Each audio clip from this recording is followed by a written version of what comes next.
Hey YouTube, Untamed here. So I wanted to show you guys my newly installed RokBlokz mud flaps on my 2021 Ford Raptor 37 package here. So pretty straightforward when it comes to install.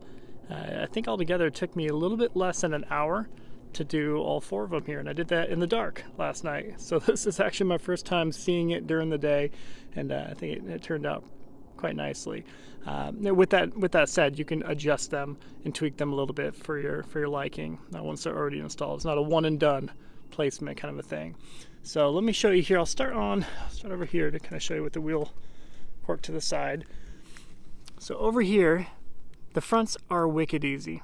It shouldn't take you any more than 10 minutes, 10-15 minutes to do the fronts, because you're just removing three 7mm screws, 7mm bolts. And then you're replacing them with the provided hardware, which are just longer screws. So longer screws, and of course with the provided black washers here. So these are quote unquote the extended versions. So these ones are a little bit longer than the regular mud flaps that you can purchase from RokBlokz. Probably only a few of you remember, but on my 2019 Oxford White Ford Raptor that I had a few years back, I actually bought these same exact mud flaps, but I bought the regular version, the regular length. And I always kind of wondered, they're definitely a little too short, I think, for what they were and what the intended purpose was. They felt a little stubby, in my opinion, whereas these, I feel like they're perfect length for it. You let me know if you agree. So these are super easy. Remove the three, hold it up to it, and then tighten up the three with the provided hardware. So super easy. Let me show you the back end of them. If you guys remember, so they have one little logo. You know, you either love it or you hate it, but you can opt to get it in black. So as you see here, there's a little RokBlokz logo. I opted for black, of course. I think previously in my white Raptor I did a white logo, which looked good. So you can always change that up a little bit. In the back, it is just barely more involved. And I mean it when I say barely. So you remove the two 7mm bolt heads right down here, just like up front, but you move the two. Up top, there's nothing here normally. So you're putting these two in, you're swapping out the hardware. There's a receiving clip that you slide into place after you remove the clips that come on it. You put those two in and you kind of start loosely kind of getting them snugged up. And then by that point, you kind of already had this aligned to your liking, so you can adjust it.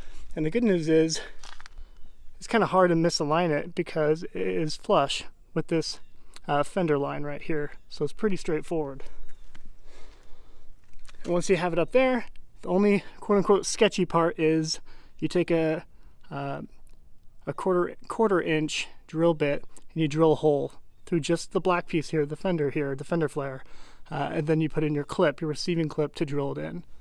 So pretty straightforward really, but just slightly more involved for the rear. And I did not need to take off the wheels or anything. You can, especially with the 37 package here, you got plenty of space, and technically speaking you should have a little bit more space in the 35s. So let's kind of show you the different angles of it. So plenty of coverage for the actual tire width, of course. And you guys know me, if you're like me and you care about your vehicles, and whether it's a truck or not, you still want to protect it. What's the sense of throwing a bunch of rocks on the side of it, especially when it is, $90,000 truck.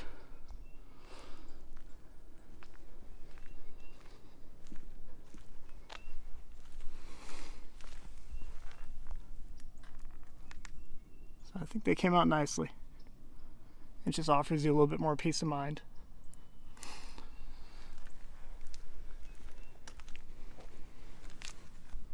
But yeah, there you have it, guys. Just wanted to do a quick video for you and see what your thoughts were.